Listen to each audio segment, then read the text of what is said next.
What up with it, y'all? My name is Nayborhood Barbie. I'm from Spencer, Oklahoma, and I'm a gangster rapper. I pump fear in niggas' hearts, so approach me like a man. They pay attention when I speak, you wanna... How you doing? How's everything going? I'm good. I'm doing real good. How about y'all? Okay, good. We're good. That's what's up. We've just been working. For sure. How's everything been going with the pandemic as far as? Man, you know, the pandemic been making shit kind of crazy, but we've been working through it though. I've maintained to be busy like almost every day, so it ain't really slowed nothing down for me. Yeah, I could tell you've been dropping a lot and doing shows and stuff. I didn't figure you were stressing it too much. For sure. So I want to obviously just take it back to the beginning. Okay. You say you're from Spencer? Uh-huh. You born and raised Oklahoma City area? Yeah. For okay. Sure. So, and that's, at what point were you rapping always, or some music always been something you're interested in? Actually, I wasn't. In school, I was just kind of really out. I started off hooping or whatever, but I stopped doing that shit and just started working full time. And then I really just been working. I didn't really start rapping until about November of last year, so I'm coming up on a year of rapping. Okay. So I'm really still kind of fresh with this shit. Okay. So what was the thing was there something that triggered you, like, With rapping, I pretty much been around music like my whole life. Like I tried to rap back in high school, but when I heard myself on the track for the first time, I'm like, nah, this ain't for me. So I kind of just like left it at that and never looked back. But it wasn't up until like recently when I had went to the studio with Galore, and they was doing a feature for OG Tony D and Guap. And I was helping them out up in there writing, and I was just like, this shit not that bad. Like, it's easy. And like just being in the studio was just like a whole vibe. So I told her I wanted to rap, and she was just like, okay, we'll do it. Like, just go home, start writing, and we'll go from there. If I gotta help you, I'll do it. And so since then, pretty much it been up. Okay. Was there anything musically that you felt like you took inspiration from? Anyone that you looked towards? Like as far as being inspired to by rapping? Yeah, as far as like your sound, anyone that you took aspects from? My sound is like a mixture of pretty much everybody that I listen to. Like it goes from like BabyK, Little Fast, my favorite rapper, then it goes to like NBA Youngboy, then I got some Weddy when I get real good. I kind of go real southern. I got my Pimp C and UGK. Like it's kind of like a mixture, zero. Like it really just a mixture. I think that's what makes my sound so unique, because I have so many like legendary people that I look up to, and I just kind of like incorporate that all into one. Okay, so if you were able to narrow that down to 3, is there 3 people that you would pick out of anybody that you would want to collab with? Alive, I guess. Dead, alive. We'll say alive. Just be realistic. I would collab with NBA Youngboy, G Herbo. And who would be my third person? And dang, that's hard, because I don't really listen to nobody. I would do Lil Baby just because he popping, and he kind of I like the direction that he's going with the rap shit too. Okay. So you kind of touched on it a little bit. You say you were in the studio with Galore's. Let's talk about this S4L group. Okay. So that's where you started out, right? Yeah, we started off with S4L. It was kind of like something that she started whenever they kind of shifted from sister, kind of like to have me like in addition to. Like we didn't want to still be getting called sister when sister was something they already started with just the 2 of them. So S4L was just something that she came up with like addition to. But we really are sisters for life. We've been friends since like the 7th grade. So the first song we made, all 3 of us together, was Poppin' Shit. That was the first song that we did. And then from there, we kind of like, in the process, we're finding like our own identity. So we still S4L, like that's gang, but we're not like a rap group. That's just like the entourage. Like, yeah. For sure. Y'all been trying to do pretty much our solo stuff? Yeah, for the most part. Okay. But we collab often too. You want to speak on it? We definitely individual artists. But yeah, it got confusing because of how we came out and we all was friends. So people assumed that we was all a group, but at the end of the day, we all have different music. We all talk about different things. So we different ways. All sing together. But yeah, we definitely. She's Nayborhood Barbie. I'm Galore and so forth. So. Okay. So let's talk about Guap a little bit more. I know you said the first time you were in the studio was with him, correct? Okay, so are you getting most of your beats at least from him, right? Most of them, like 95% for sure. Okay, so what about his process and being in the studio with him? You just talk about kind of how that relationship is. It's like when I'm not recording with Guap, I can definitely tell the difference. Guap is like a musical genius. So like I said, when I first started rapping, of course I was like kind of new to it, but it was like once I started rapping with Guap, he kind of helped me expand like my artistry, like as far as like my sound goes, like my recording process, my writing process, like even how I pick and choose beats. Like I can go in the studio and tell Guap like make me this type of beat, and he gonna make that type of beat. And like when he hear me rap on it, like I don't know, he just has like this weird ear for music. Like so if I'm off, he can correct me. Like that's really what I like when I record. Like he real good at coaching you through shit and like getting your pitch and getting your sound and like kind of helping you get in your flow. Guap is a genius. Yeah, that's a consistent theme. Everybody you talk to, Guap, just whatever you want, Guap will do it for you. Yeah, he can do it for you. Get you right. For real. It ain't gonna be exactly like on YouTube stuff. He'll exceed it and definitely make it yours for real. Yeah, for sure. And then so obviously when we talk to BabyK and stuff, we kind of understand the 5150 thing kind of disbanded a little bit. You want to talk about just that whole situation at the time? Yeah, we can. Well, like whenever we first came about, I only know Guap because of Galore, so because I was new with this music shit. So she pretty much knew his background more than I did. I didn't really know much about him except like when I first met him. As far as music goes, like I like what he did. But we pretty much already had a plan in place. Like if shit don't go like how we think we should go, like within the first 6 months, that we were just gonna just continue to do what we do. But the 5150, I'm not gonna lie, like they helped set like us being together as a conglomerate. Like it helped us like kind of figure out what we wanted to do. Like Guap was real good at basically trying to get us on a professional level, like going from instead of just being just rappers, but actually making us artists. Yeah. Like we were taking video shoots. We had photo shoots every week, every fucking so week. Like just like enhancing our content, getting us on the strict studio schedule, which like I said, which kind of helped us better as artists because before we would just go to the studio when we felt like it, but him having us like on a strict schedule, it kind of got our repetition better. But like as far as the 5150 go, it was just really at the end of the day, we all have our own destinies and like our own visions of what we want to do, and us being a group of people with that's so strong-minded, especially with Guap, he's very strong-minded.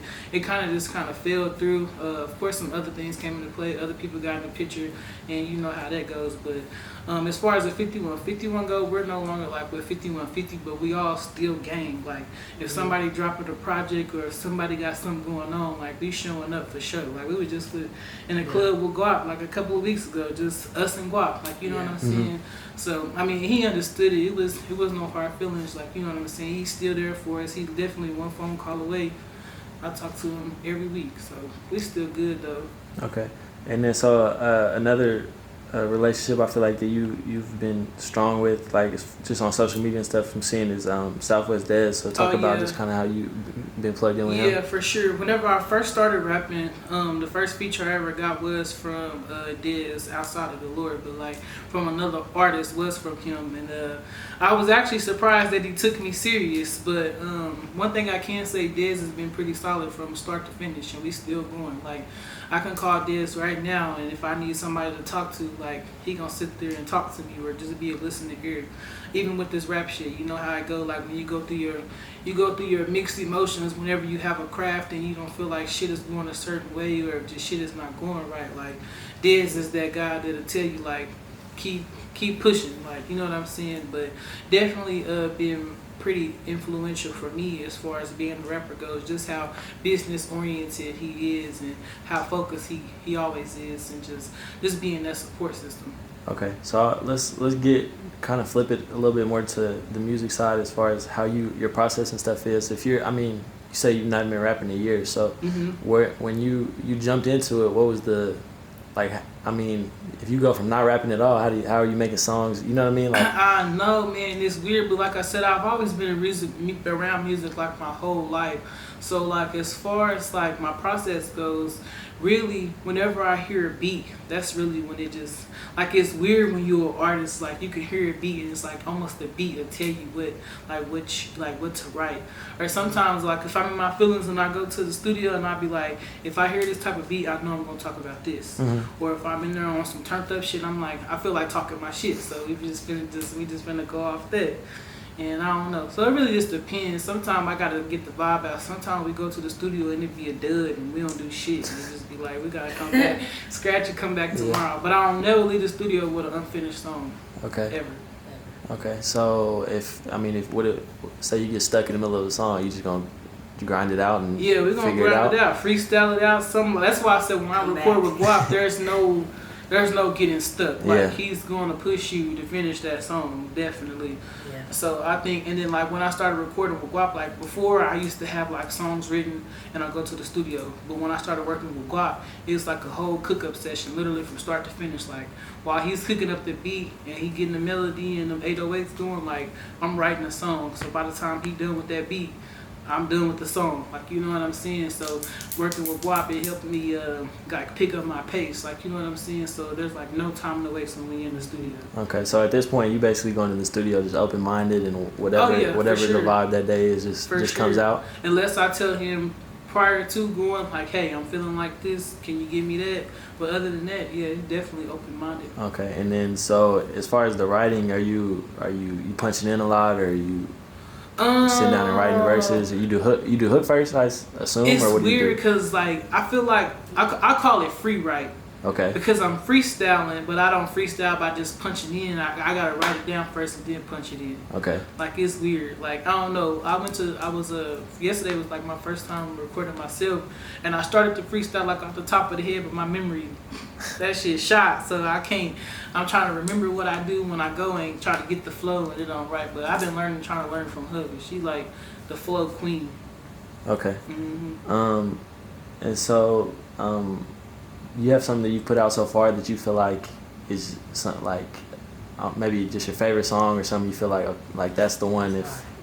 Yeah, I ain't heard the best yet. No. Yeah, honestly, I don't feel like I made a bad song. Honestly, I still got more to come. Like, I don't think I made a bad song. I can honestly say through watching from the first day, she definitely elevates every song. She always say that. And I promise you, it's a lot of people. And I personally am different. I can make songs, and I don't think I just sit here and say I make bad songs either, but there's songs that I can do better than that, or maybe it could have been a different beat of how I go. And I'm still learning my pitches and stuff, but I can honestly say every song has been, oh yeah, this can go. We say it every time, like, this the real, one, bro, this the one, and I go and make another one and be like, nah, this the one, this the one that's gonna take it. So that's how you know you got it, though. If you're not skipping a beat, man, that's already crazy. For sure, crazy. Especially the fact, I mean, you put out a project in like super quick. In like 2 months. Yeah, okay. So what's the streams on that right now? We had 9.3K. That's dope. No promotion. Yeah, especially fresh, just started rapping. That's awesome. So what was, I mean, traditionally I feel like did you put any singles out? Nope. Just dropped the tape? I dropped the whole tape. Okay, so what was the thought process behind that? I ain't even dropped no videos, bro. I just dropped that motherfucker. Like, I remember posting like a picture of like a track list. It was like some little, I paid $25 for the homie to do a little cartoon picture of that motherfucker. I put that shit on Facebook and people was like, they was fucking with it, bro. They was like, we can't wait to hear it. Like it was weird how people were so anticipated to hear me like rap. And like once I dropped it, it was just like butter. Like I don't know, it's crazy. And then like now when I listen to that old shit, I be like, y'all really, when I look at my Apple Music, I'm like, motherfuckers still listening to this shit. This shit is trash. People be tagging me in that shit on Instagram. They listen to my shit. I'm like, stop playing that shit. That shit is so whack. But that shit crazy. So the name of the project was 200 Plus. That's right. So I just want to talk about kind of the theme behind that and kind of like, I mean, I feel like it's a wave right now, the body positivity and all that. Oh yeah, for sure. So just you want to touch on that? Yeah, well, it's crazy because 200 Plus was really a joke. Me and my friends, we were in Atlanta last year, and we were just joking with a video, and she was like dressed like super fly that night. We were like, bitch, this shit better get like 200 plus likes. So we made a video talking about it, but people thought we were talking about our weight, which we don't give a fuck. Like, you know what I'm saying? We don't shame it at all. We express it, but we were really talking about likes. And so really the 200 plus I don't know, it kind of made itself like, you know what I'm saying, and we just ran with it.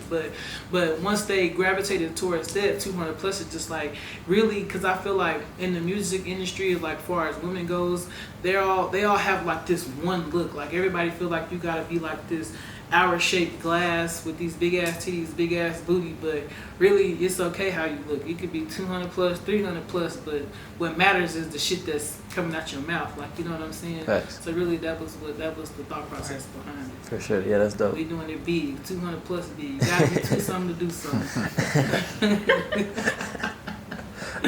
That's dope. And then so you've done a few performances already, right? I have. I wanted to talk specifically about the show. It was about a month or so ago, the big show. Yep. From what we heard, you shut that shit down basically. Like you ran that shit. So what was? I mean, that wasn't the first time you performed, right? It wasn't my first performance, but it was like my first big show, which is cliche. Like we've had like appearances, like we've done like the Trippin' Friends with Trip G, and I had like a little performance on the boat, you know, shit like that. But as far as like a grand crowd, like that was really like my first big show. And I just remember just being like nervous as hell. Like I'm just like, I think that's anybody who, you know, whenever you go and you put in your craft or something that you're passionate in Front Street for people to be critiqued, like that's normal. But it was just like, as soon as that mic got in my hand and I said my first word and just hearing the crowd go crazy, it was just like, it kind of just gave me that adrenaline that I needed. Like I'm saying, like I'm doing what I'm supposed to be doing, like, you know what I'm saying? Like, and then Southwest Diz, he was just in my ear like, girl, you better pop that shit, you better pop that shit. And that's all I kept playing in my head. Because anybody knows me, I talk a lot of shit. So that was just like more fuel to the fire. And then from there, it was just like, it was a go. And then I strategically had Galore on stage with me because she get more hype than me, you know what I'm saying? I really just be in a cut. So long as I had her there like on crowd control, and then me really just like, you know, just dominating the crowd as far as like my words go, it kind of just went hand in hand. And then we really, whoever told you that they wasn't capping, like really shut that motherfucker down. No cap. I heard it from a few different people. BabyK was talking about it when we interviewed him though. Yeah, BabyK, sure. That's my baby. That's my dog. So let's talk about that. The song that y'all just put out. Supply Pressure. Supply Pressure, yeah. Yeah. And when I remade that, it was just like a fresh cook up at the studio. Really, that nigga was playing the game while I was recording. I'm like, BabyK, you want to get on this? And you know, he just a chill wheel. He just like whatever. So I think that was like the first time he heard me rap like in person, like record, and I was just going like the freestyle. I mean, the hook was really like freestyle, like I said, because I purposely added BabyK's name when I say BabyK gonna clutch the tech if it's any foul play. And he heard that shit and he was just like, oh yeah, she hard. And so literally I think that's really kind of like what started our bond. Like I literally talk to BabyK like every other day, almost, if not every day. But like I said, just doing music, it just got me into a lot of relationships and connections with a lot of people. Yeah, K Deuce said that. He said y'all got a real like the bond is real genuine. That's my baby too. That's my baby for real. But yeah, I met Deuce like back in January. Mind you, I was fresh with rapping, and then like ever since, like he told me like whenever you start recording with Guap, you're gonna be a better artist. And then the first time I recorded with Guap, I told him like, yeah, this that shit I like. He was just like, I told you. But like him, BabyK and K Deuce, they probably like outside of her. They're like my biggest supporters for sure. That's dope. So, I mean, you've been dropping heavily like recently, singles and everything. Are you leading up to a project or what? I got a project coming. I originally was going to drop back in July. Like that's what we was on schedule to drop with Guap.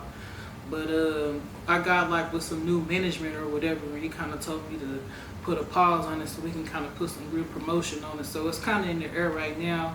I want to drop probably, I'm gonna just say before the year is up. Like we still got shit we want to do. We still got videos to shoot, Still got songs to get mixed and mastered. Like, still just got a whole lot of work to do. But I definitely got a project coming called Notorious Barbie. Okay, dope. Is that you say you got like a new situation as far as the management? Mm-hmm. You want to speak on that? Yeah. So at the big show, do y'all know who Fast Cash is? I've heard He of got a him. couple I'm of not songs very with good. Southwest Dust. Yeah. But he like my kinfolk. I've been knowing him since I was like a kid or whatever. But he see that I was taking the music serious, so really he kind of like just invested into my music career a little bit. I say management, but really it's more like a partnership.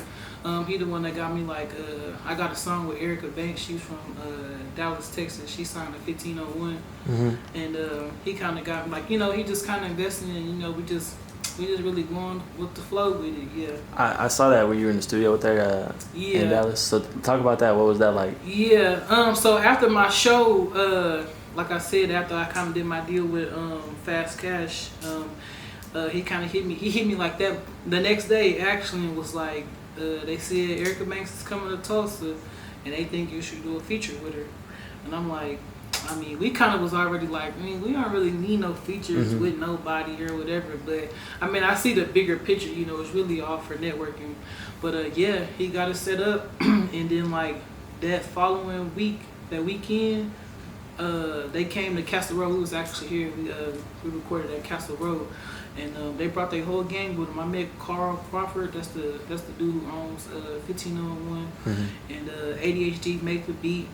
And it was like, I thought it was pretty cool because when you meet people like in that position, you don't know what to expect. But they were all just like us. Really, we were just chilling, smoking. Like, it was just a vibe, and I kind of appreciate that. But like, to be in a studio with a millionaire, and I know what he do for people, it just give you a different view on what you're doing. Like, for somebody like that to tell you like your music is dope, like there's no reason for me to stop. Like, yeah, I can be there. Like, for sure. What I'm saying? For sure. Yeah, like inspiration to. For sure. For sure. Did y'all get some knocked out that night? We probably made the song in like an hour. I came prepared. Okay. I wasn't trying to come like no rookie, so while I got to the studio hella early, probably like 2 hours early, and so just waiting on them to come, because they was coming from Tulsa. Like I said, we was at Castle Road, which is in Dale City. I wrote my whole verse in the hook, just sitting in the lobby. So when she got there, she kind of wanted to hear what I was like talking about, so we can get the vibe.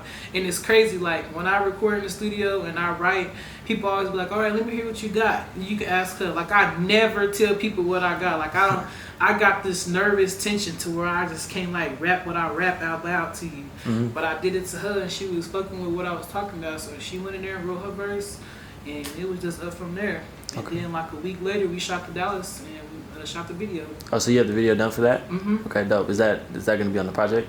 No, I'm gonna just release it as a single because it's a different vibe from the songs that I got on my album. And then so you obviously got the project coming. Any videos, any dates you want to give us, anything? No, I don't really have no dates like locked in stone because I'm just really waiting to see when my media team is free. They book like a mug, so we kind of just working around them. But I got a new song that I'm gonna drop. One of the songs I have that's unreleased, I performed it at the show, is called I-35. I-35, yeah. So when is that? I got it written down. When is that? I think I'm gonna drop it on September 22nd. Okay. Yeah, I'm gonna just drop it without the video, or drop the song without the video and then shoot the video afterwards. I was trying to do something different with that one and drop the song with the video, but it's just like in such high demand, I'm just go ahead and give it to them, and then so once they see the video, it's gonna be like wicked. And then I have another song I got. It's called Hood Bitch Commandments. It's kind of like a homage song, like from Biggie's 10 Crack Commandments. Guap flipped that beat. That motherfucker super hard. I dropped like a trailer on Facebook, and that shit went stupid. I got like 1,000 views in like 2 hours on that motherfucker. So it's like almost like at 3.5K views right now. Like they waiting for it. Like it's crazy. And I'm gonna do it's gonna be like a major pain type of theme with that. Like we was talking to Sweet Life about it, but we haven't locked in dates yet to shoot that yet. Yeah, it's hard to get Sweet Life nowadays. We Hollywood. Facts. Yeah. No, but they make exceptions for us. I ain't gonna lie. Yeah. Like whenever I was in Dallas and then I told them I had the Erica Bank shit going on, they like, whatever we got going Yeah. on, we gonna drop it. Like Facts. I will say that, like Sweet Life, when it comes to us, when they know, like they real loyal. I ain't gonna for cap. sure, that's love. So I wanted to talk about I-35 just as far as like it's got a different sound from anything we really heard from you. Does that just come from you being in the studio more, getting comfortable, or what? Definitely. See, growing up, I really wanted to be a singer originally. But as I got older, my voice started getting deeper. So I kind of like just did it being a singer. But like, I don't know, man. I told Guap I wanted this certain type of beat. And I came to the studio and I heard it. And it was just like, I don't know, it was just like a vibe. But I have been like traveling a lot like the year prior to. And I just remember like, I'm gonna make a song about like, you know, just being solo and just hitting the highway. Originally, it wasn't even called I-35, it was called I Can See It. But by me dropping snippets and I-35 just being so relevant to everybody, that's what was catchy. So really the fans named it I-35. So I-35 is the name of it. But yeah, it's definitely a different vibe because I don't want to be like this super duper hardcore, like, you know, known as this hardcore bitch that rap, like, you know what I'm saying? My name already Nayborhood Barbie, so it's just a way of kind of not really showing like my feminine side, but you know, just really showing people like I do got feelings too, like, and I can talk about other shit. So do you feel like coming out the way you did, like on the hard shit, the obviously neighborhood in your name, everything, do you feel like that like set up a like an image that like you didn't want, or was that? I mean, thus far it hasn't really been too bad, but that's just, you know, now locally it may in the future, but that's why I got like the Barbie behind me, because I want y'all to see like I'm neighborhood, because neighborhood is what I grew up in, is what I grew up around, like, you know, I'm around neighborhood niggas, but I'm Barbie because, you know, I'm still a girl, I still be on my bougie classy shit too, like, you know what I'm saying, but thus far it hasn't really given off a negative connotation. If anything, I feel like it make people scared. Like, bro, we be in the studio and people be so scared of us. Like, not even just us, but I think more so of our aura. Like, you know what I'm saying? We don't even really just be on no super duper hard shit. But it could be just like a respect thing, and they see like where we came from and where we going. But yeah, motherfuckers really be spooked. When I say I pump fear in niggas' hearts in my song, that shit is approach it like a man. Yeah, for sure. Treat me like a man. That's how we good.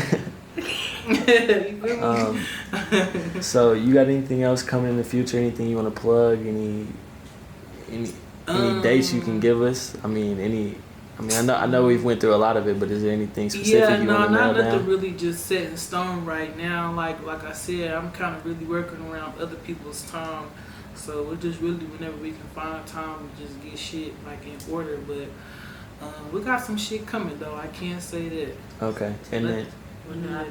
September. You said 22nd, right? Okay. And then, so we were doing a video for ourselves, and we had fans sending questions. And I got one that I thought was good. Okay.